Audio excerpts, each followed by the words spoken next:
Selamat datang di channel saya Serangga Gatal.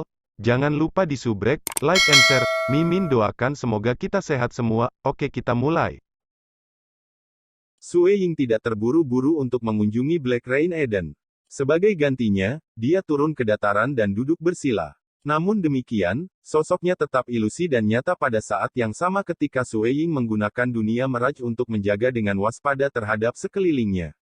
Bagaimanapun, dia masih dalam 3 Edens bawah dari 6 roda surgawi, yang berarti dia tidak bisa gegabah. Mari kita lihat apakah kedua pelindung ini membawa barang-barang bagus. Sue Ying belum melihat dengan teliti harta yang ditinggalkan oleh pelindung yang dia bunuh. Dengan flip tangannya, batang batu abu-abu gelap muncul di depannya. Sangat berat. Sue Ying merasa khawatir. Mempertimbangkan kekuatannya, dia bisa dengan mudah memusnahkan planet-planet di langit berbintang dengan jentikan jarinya. Namun, bahkan seseorang seperti dia menganggap batang batu itu sangat berat. Manufakturing pembuatan batang batu ini terlalu kasar, bahkan sangat kasar, sehingga bahkan tidak bisa dibandingkan dengan senjata dewa dunia. Sue Ying kaget. Ini pada akhirnya adalah senjata yang digunakan oleh pelindung agama ibu leluhur, tetapi tidak lebih dari satu fungsi biasa yang bisa dianggap kuat atau lemah. Bagaimanapun, alasan mengapa beratnya tak tertandingi itu murni karena bahan dari mana ia dibuat. Ini justru merupakan senjata pilihan pelindung Cheng Yun. Pelindung Cheng Yun masih berada di tahap 4 dunia dewa dunia terkait penggunaan hukum-hukum misteri yang mendalam, jadi mengapa senjatanya begitu kasar? Pikir Sue Ying. Apa yang tidak dia ketahui adalah bahwa, sebelum agama Bunda leluhur memasuki kosmos kultivasi mereka, mereka tidak menyebutkan hukum misteri yang mendalam dalam teknik kultivasi mereka. Hukum dan misteri mendalam mereka jauh lebih kasar, dan baru setelah datang ke sini mereka mendapatkan pengetahuan dari sistem budidaya para petani. Pada titik itulah mereka mulai membaik dengan cepat karena fundamental mereka pada akhirnya sangat tinggi, sebagian besar pelindung dapat dengan mudah menjadi dewa-dewa dunia tahap 4. Namun, mencapai wilayah yang lebih tinggi dari itu akan terbukti jauh lebih sulit. Bahan apa yang bahkan mereka gunakan untuk membuatnya sangat berat. Lebih jauh lagi, ini sangat sulit sehingga mungkin tidak bisa dipecahkan, Sue Ying bergumam dalam hati. Aku hanya akan bertanya pada guru begitu aku kembali. Nilai bahan ini sendiri harus menempatkannya pada harga yang sangat tinggi. Petik 2. Dia membawa harta demi harta. Meskipun beberapa dari mereka agak aneh, dia bahkan tidak bisa mengenali apa yang mereka lakukan, mayoritas tidak berguna. Miskin. Benar-benar miskin. Dia pada dasarnya tidak membawa harta berharga bersamanya. Barang-barang miliknya kemungkinan besar ada pada orang pelindung Huozu, pikir Sue Ying. Kembali ketika pelindung Huozu mengeluarkan daun kuning kering, Sue Ying bisa merasakan aura yang melekat dalam item meskipun dia lebih dari 50 miliar kilometer jauhnya. Itu bahkan jauh melampaui aura iblis kuno. Pelindung Cheng Yun terlalu miskin jika dibandingkan. Dia kemungkinan paling sebanding dengan penggarap biasa, dan menilai hanya dari hartanya saja, dia tidak memenuhi syarat untuk memiliki identitas pelindung. Mari kita periksa pelindung lainnya. Sue Ying selanjutnya mengeluarkan harta yang ditinggalkan oleh pelindung Zhongse. Hua. Pisau yang sepenuhnya hitam muncul di tangannya, tubuhnya kurus dan ditutupi dengan pola yang terpahat. Perbaikan senjata ini jauh lebih indah daripada tongkat batu. Apa? Senjata dewa sejati. Dan bahkan ada dao yang mencapai keabadian. Sue Ying mengungkapkan ekspresi ceria. Senjata dewa sejati ini pasti sangat berharga. Karena tubuh sebenarnya dari pelindung yang mati itu terletak di kosmos rumah mereka, senjata dewa sejati manapun tidak akan lagi dapat merasakan keberadaan yang hidup di kosmos lain setelah kematian mereka. Akibatnya, mereka akan langsung menjadi tanpa pemilik, sebuah fakta yang bisa dengan mudah dikonfirmasikannya. Dao yang melekat pada senjata ini cukup unik.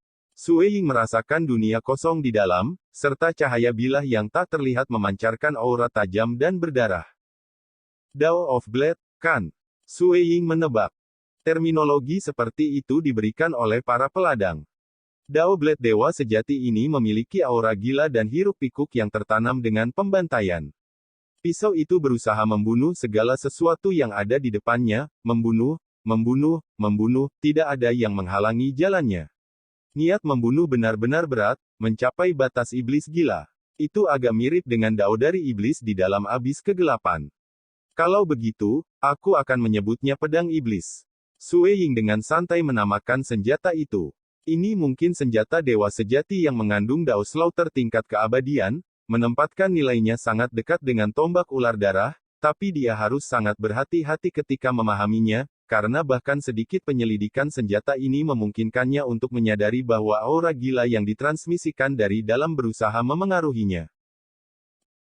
Setelah menyelidiki secara singkat item-item tersebut, Sue Ying ditinggalkan dengan sensasi suka dan duka. Harta karun yang ditinggalkan oleh pelindung Zong dia jauh lebih berharga daripada pelindung Cheng Yun.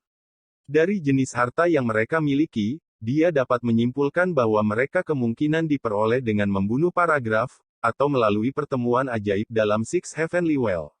Dengan demikian, sebagian besar harta ini sebenarnya milik kosmos kultivasi, dengan yang paling berharga adalah Blade Iblis dengan dao tingkat keabadiannya. Sue Ying menyimpan semuanya kembali. Segera setelah itu, dia melonjak ke langit, terbang menuju pusaran luas yang dibentuk oleh awan. Ruang di dalam pusaran itu terdistorsi. Setelah masuk, ia melanjutkan tanpa membuang waktu ke Eden baru. Saat dia bergerak lebih jauh ke dalam, semua yang ada di depan Sue Ying berubah ilusi. Ketika dia muncul di udara, dia memperhatikan bahwa semua yang ada di depannya ditandai oleh hujan yang tak berkesudahan. Air hujan di sini berwarna hitam, dan sepertinya jatuh tanpa jeda atau berakhir. The Black Rain Eden, Sue Ying membalik tangannya, mengeluarkan token komando 3 iblisnya. Pada saat yang sama ia meraihnya, ia menggunakan kemampuannya untuk merasakan lokasi yang ditunjuknya. Di sana, Sue Ying segera mengerti bahwa istana Bon Eroding ada di sebelah kirinya. Tapi, dia tidak terburu-buru untuk sampai ke sana. Setelah tiba di Black Rain Eden, dia secara alami akan mengunjungi Monarch Hex Cricket yang ditempatkan di sini secara permanen. Teleportasi melalui dunia Mirage memungkinkannya untuk menempuh jarak yang jauh dalam waktu singkat. Meskipun dia tidak sengaja bergegas, dia masih berhasil memasukkan beberapa ratus miliar kilometer dalam waktu singkat. Dia tiba di sebuah danau hitam, di mana dia menemukan seorang pria paruh baya hijau tua mengenakan jubah mewah yang duduk di atas sebuah batu yang menjorok keluar dari danau. Pria ini memiliki 2 antena lembut di kepalanya, dan matanya bersinar hijau. Tiang lampu hijau redup menutupi wilayah lebih dari 1 triliun kilometer dengan dia sebagai pusatnya. Pilar itu melesat ke langit, menembus kubah biru langit. Orang ini tepatnya Cricket Hex Raja, dan dia ditugaskan untuk tetap ditempatkan di sini, menjaga tempat itu sendirian. Dia adalah jenis keberadaan yang membuat agama ibu leluhur merasa tak berdaya. Bagaimanapun, sementara dia memang kurang dalam hal kekuatan tempur frontal bila dibandingkan dengan seseorang seperti iblis kuno, hukum misteri mendalam yang digunakan oleh Monarch Hex Cricket berada pada tingkat yang sangat tinggi. Spesialisasinya dalam 2 daos, keduanya diarahkan untuk bertahan hidup, dan dia sudah mengembangkan keduanya ke tingkat yang sangat tinggi, dia tidak memiliki satu langkah terakhir sebelum dia dapat mencapai wilayah penguasa. Kebanyakan paragon akan dianggap mampu bahkan jika mereka berspesialisasi dalam dao survival tunggal. Tetapi Monarch Hex Cricket berspesialisasi dalam 2 jenis berbeda. Karena dia dapat memanfaatkan mereka dalam konser, bahkan para penguasa tidak dapat berurusan dengannya. Bahkan, kemampuan bertahannya jauh lebih kuat bahkan daripada kebanyakan penguasa. Bahkan agama Bunda leluhur, dengan harta perlindungan klan mereka, tidak bisa berurusan dengannya. 2 daos Monarch Hex Cricket yang dibudidayakan adalah penghancur surga. Salah satunya disebut Unding, dan yang lainnya, Life. Sebagai hasil dari kultivasinya, ia hampir tidak dapat dibunuh dalam keadaan normal. Lebih jauh lagi, menurut laporan intelijen, agama ibu leluhur pernah membayar harga yang sangat besar untuk membunuhnya, dan tampaknya berhasil, jiwanya telah bubar tanpa meninggalkan seutas pun keberadaannya di belakang. Namun, sebelum mereka menyadarinya, Monarch Hex Cricket telah dihidupkan kembali dan sudah kembali dalam Black Rain Eden. Sementara seseorang seperti Raja Iblis Air setidaknya bisa terjebak oleh Primal Master. Monarch Hex Cricket adalah seseorang yang bahkan mungkin tidak bisa dipenjarakan oleh Primal Master. Selain itu, dengan betapa baik dan murah hatinya dia dan seberapa baik emosinya, tidak ada penguasa yang pernah berpikir untuk bergerak melawannya. Bahkan Tuan Pulau Temporal, yang dikenal karena kelicikan dan keegoisannya, tidak pernah bertindak menentangnya. Dia peringkat di belakang Monarch Green dan Kaisar Langit Penghancuran Besar, tapi itu hanya karena kekuatan ofensifnya lebih lemah daripada mereka. Hua, Monarch Hex Cricket membuka matanya, memasang ekspresi ceria saat dia memandang Sue Ying. Tuan Dongbo. Senyumnya dipenuhi dengan kehidupan tanpa akhir. Meskipun duduk di sini, di dalam Black Rain Eden yang menyedihkan ini, ia begitu penuh energi kehidupan sehingga ia bahkan dapat memengaruhi wilayah sekitar 1 triliun kilometer. Monarch Hex Cricket. Sue Ying turun untuk berdiri di atas danau Black Rain. Aku dengar kamu membunuh pelindung lain dari agama ibu leluhur. Itu membuat 2 orang mati, satu demi satu, seru Monarch Hex Cricket dengan kagum. Itu hanya keberuntungan. Aku baru saja menerobos, jadi tidak ada yang tahu di seluruh kosmos menyadari kekuatan tempur aku yang sebenarnya. Mereka juga meremehkan aku, memberi aku kesempatan untuk berhasil dengan satu gerakan. Sue Ying tertawa. Akan jauh lebih sulit untuk membunuh pelindung lain mulai sekarang. Agama ibu leluhur sekarang memiliki pemahaman yang lebih dalam tentang Sue Ying, dan secara alami akan meningkatkan kewaspadaan mereka di hadapannya. Mereka tidak akan memberinya kesempatan lagi. Justru karena kamu membuka Dao dalam 1.000.000 tahun, dan Dao Meraj tidak kurang, yang membuat mereka kehilangan akal dan membuatmu berhasil, jawab Monarch Hex Cricket. Tidak semua orang bisa berharap untuk mencapai prestasi seperti itu dalam 1.000.000 tahun. Sekarang, ini bukan hanya para penguasa, tetapi sebagian besar paragraf puncak sudah tahu tentang pencapaianmu, Monarch Hex Cricket terkekeh. Agama bunda leluhur bukanlah rahasia di antara puncak paragon. Pembunuhan kamu 2 pelindung sebenarnya berhasil menarik banyak teman lama aku yang takjub. Bahkan Great Destruction, dengan sifatnya yang dingin, mengambil inisiatif untuk bertanya padaku tentang kamu seolah-olah dia tidak percaya. Sampai sekarang, sebagian besar teman lama aku berbicara tentang kamu. Setelah Sue Ying mengobrol dengan Monarch Hex Cricket untuk sementara waktu, ia mengucapkan selamat tinggal dan melanjutkan ke Eroding Bone Palace. Dia terus bergerak maju di dalam dunia Meraj. Mengikuti pimpinan token Komando 3 Iblis, tidak lama sampai dia tiba di tujuannya. Dia menyaksikan gelembung muncul tepat di depannya. Segera setelah itu menyelimutinya, dia mendapatkan sensasi yang mirip dengan hancur berantakan, dan dia menghilang dari lokasi aslinya. Begitu dia mendapatkan kembali kedudukannya, dia melihat sebuah danau hitam tepat di depan matanya, dan di tengahnya banyak pilar jatuh ke dalam. Pilar-pilar ini menopang sebuah istana kuno dengan sisa-sisa beraneka ragam yang tersisa di pintu utama. Ada 3 kata yang tertulis di sana, Eroding, Bone, dan Palace. Dengan satu langkah, Sue Ying bergerak melintasi beberapa ratus meter untuk tiba di depan pintu istana. Salah satu dari 3 istana iblis, Istana Bone Eroding. Dengan langkah lain, Sue Ying memasuki istana, yang bagian dalamnya terbukti sangat bobrok. Karena pintu istana tetap hampir selalu tertutup, bagian dalam perlahan-lahan menjadi kotor. Saat dia melihat ke arah dinding, Sue Ying segera menemukan sejumlah besar kata-kata yang ditulis dengan padat. Ini adalah salah satu dari 3 teknik rahasia mendasar, teknik rahasia tulang Eroding. Kamu datang ke sini menggunakan token perintah. Yang berarti kamu adalah prajurit dari Destruction Legion, kan? Tetesan air hitam mulai menyatu di dalam aula untuk membentuk pria tua berjubah hitam. Itu aku, jawab Sue Ying. Teknik rahasia tulang Eroding ada di sana, jadi cepatlah dan mulai berkultivasi. Jika kamu tidak berhasil dalam 10.000 tahun, kamu bisa tersesat, teriak pria tua berjubah hitam itu. Haruskah bawahan leluhur iblis menjadi begitu agresif terhadap para prajurit Legiun Penghancuran? Kita bahkan tidak berada di zaman kosmos ketiga lagi, gumam Sue Ying. Pria tua berjubah hitam itu mendengus dingin sebelum pergi ke sudut dan duduk bersila. Dia tidak bisa diganggu bahkan untuk mengatakan sepatah kata pun. Sue Ying tidak berusaha bertengkar lebih jauh dan malah melihat ke atas untuk dengan hati-hati menanamkan teknik rahasia mengikis tulang dalam benaknya. Sekarang dia memiliki token perintah, dia tidak terburu-buru untuk benar-benar mengembangkan teknik rahasia ini. Jika dia tidak bisa berhasil dalam 10.000 tahun dan diusir, dia bisa terus berkultivasi di luar. Setelah kultivasinya berhasil, dia bisa masuk lagi. Dengan demikian, secara alami akan sangat mudah baginya untuk akhirnya melewati cobaan. Itulah manfaat memiliki token perintah.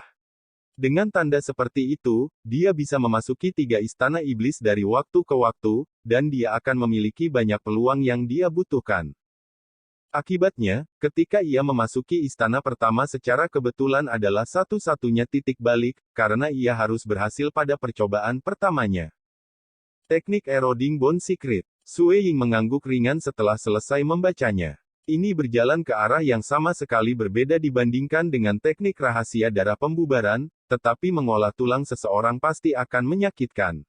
Aku bertanya-tanya mengapa 3 teknik rahasia besar yang diciptakan oleh iblis leluhur ini sebagai dasar untuk seni absolutnya yang terkuat, tubuh iblis-iblis sejati, begitu menyakitkan untuk dilatih. Petik 1.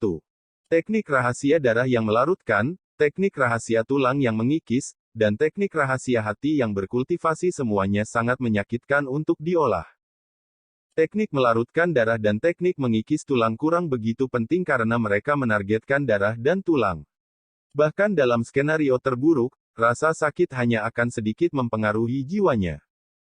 Tetapi ketika datang ke teknik rahasia hati kultivasi, itu murni menargetkan hati dewa sejati seseorang. Terlepas dari rasa sakit, dan bahkan selama momen paling intens, dia harus mempertahankan kesadarannya dan terus berkultivasi. Sue Ying menyesali mengapa iblis leluhur akan menciptakan teknik rahasia seperti itu.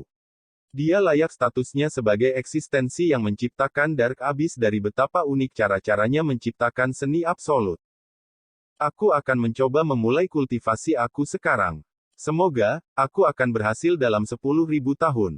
Sue Ying duduk bersila sebelum memulai budidaya teknik rahasianya. Bahkan tubuh aslinya kembali di Crimson Rock Mountain World menenggelamkan dirinya dalam merenungkan dan mengolahnya.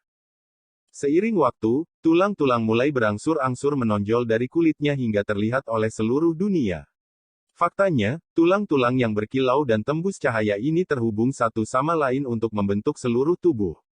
Permukaan tubuh Sue Ying berangsur-angsur ditutupi oleh lapisan tulang, dan ia perlahan-lahan berubah penampilan menjadi manusia tulang yang sesungguhnya. Tulang transparan itu pecah. Tak lama kemudian, tulang-tulang yang menutupi permukaan tubuhnya juga mulai rusak. Ini adalah hasil dari disintegrasi struktur tulang yang paling dalam, hampir seketika, setiap tulang dalam tubuh Sue Ying hancur berantakan, tidak ada tulang yang tersisa. Namun, tak lama kemudian, energi dewa dunianya mulai berubah, dan satu set tulang baru mulai tumbuh sekali lagi untuk mengembalikannya kembali ke keadaan semula. Waktu berlalu dengan cara ini, dan sekitar 100 tahun kemudian, Sue Ying akhirnya membentuk lapisan pelindung tulang yang disempurnakan. Armor ini berkilau dan tembus cahaya, dan itu membentuk satu kesatuan. Bahkan ada helm tulang di atas kepalanya, yang hanya memperlihatkan sepasang matanya. Langkah pertama adalah sukses. Langkah selanjutnya, Sue Ying terus berkultivasi. Orang bisa melihat bahwa pelindung tulang di permukaan tubuhnya sedang terkikis seperti batu di angin dan hujan. Rasa sakit yang menyakitkan akibat efek ini membuat Sue Ying tanpa sadar mengerutkan kening. Jika sebelumnya dia terlihat cukup tampan dalam baju besi yang berkilau dan tembus cahaya yang terbuat dari tulang, dalam sekejap mata, semua tulang itu terkikis dan tampak usang. Teknik rahasia tulang eroding benar-benar ganas, ini erosi yang terbaik. Sue Ying jelas bahwa ini hanya teknik erosi pertama. Dia harus menjalani 3.000 jenis teknik erosi sebelum budidaya dapat diselesaikan. Namun, apa yang membuat semua orang tidak bisa berkata apa-apa tentang teknik ini adalah betapa tidak berguna dalam hal meningkatkan kekuatan tempur penggunanya. Satu-satunya hasil dari itu adalah memungkinkan seorang pembudidaya untuk meningkatkan kontrol mereka atas tulang ke tingkat ahli. Hari demi hari berlalu, tahun demi tahun. Rasa sakit yang dirasakan Sue Ying menjadi semakin besar seiring dengan waktu, tetapi ia terpaksa menekan perasaan itu dan terus berkultivasi. Itu hanya karena dia tahu bahwa 3 istana iblis adalah salah satu peluang terbesar yang ditinggalkan oleh iblis leluhur bagi keturunannya sehingga Sue Ying setuju untuk mengolah teknik rahasia semacam itu. Siapa yang akan menumbuhkan kemampuan lain yang menyebabkan rasa sakit yang begitu besar namun tidak memiliki manfaat dalam hal meningkatkan kekuatan tempur seseorang? Dia gelombang, geraman samar meninggalkan tenggorokan Sue Ying dan wajahnya berkerut. Tingkat penyiksaan seperti itu menyebabkan tubuhnya bergetar, dan dia hanya mampu mempertahankan postur kakinya yang bersila. Namun, terlepas dari upayanya, kaki dan lengannya terus bergetar. Keadaan ini sudah berlangsung selama kurang lebih 3 hari. Karena dia sekarang berada pada tahap akhir dari kultivasinya, rasa sakit yang dia rasakan juga telah mencapai maksimum. Hong. Tulang-tulang di tubuhnya akhirnya kembali tenang seperti biasa. Keringat yang telah meninggalkan tubuh Sue Ying untuk sementara waktu semua menguap dalam sekejap, dan dia akhirnya menghela napas lega dan membuka matanya. Aku berhasil. Sue Ying menyeringai. Meskipun tahu bahwa dia bisa mencoba sebanyak mungkin yang dia inginkan karena token komen Tripala Chess dan bahwa peluangnya untuk berhasil sangat tinggi, kepuasan didapat setelah mengetahui bahwa dia telah berhasil masih membuatnya kewalahan. Ini terutama karena betapa susahnya kultivasi 3000 tahun ini. Sue Ying memandang ke arah pria tua berjubah hitam itu. Hong. Aura di dalam tubuhnya meledak, dan pada saat yang sama, ilusi kolosal muncul di belakang punggungnya. Itu memiliki penampilan binatang berkaki 4 dengan rambut panjang. Keempat kaki makhluk ini begitu raksasa sehingga mereka tampak seperti pilar yang menopang langit. Setelah melihat totem ini, lelaki tua berjubah hitam itu berkata, "The Lofty Beast Totem, dan kamu telah berhasil hanya dalam 3000 tahun. Kemampuan pemahaman kamu tidak setengah buruk." Dia sudah mendengar tentang bagaimana Sue Ying telah berhasil dalam budidaya teknik rahasia darah melar sebelum batas waktu yang ditentukan, jadi dia tidak terlalu terkejut dengan hasil ini. Suasana hati Sue Ying saat ini sangat baik. Sekarang setelah dia berhasil dalam budidaya teknik rahasia tulang eroding, dia 2/3 selesai dengan 3 teknik rahasia mendasar ini, hanya menyisakan teknik hati rahasia kultivasi sebagai hambatan terakhir. Saat dia berhasil dalam hal itu juga, dia akan menerima warisan yang ditinggalkan oleh iblis leluhur. Ini dipandang sebagai peluang besar di antara paragon, terutama karena sebagian besar paragon bahkan tidak pernah memiliki kesempatan untuk memasuki 3 istana iblis. Ada juga beberapa yang masuk tetapi tidak bisa memanfaatkannya.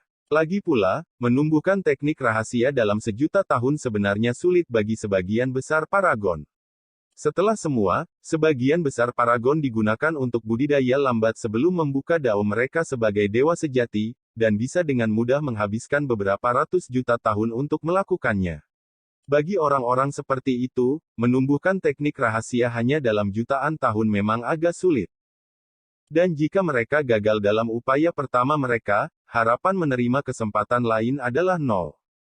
Akibatnya, mungkin ada beberapa orang yang berhasil menerima warisan yang tertinggal di 3 istana iblis di zaman kosmos ini, tetapi mereka sedikit dan jarang. Iblis leluhur pasti akan memperlakukan penggantinya dengan baik.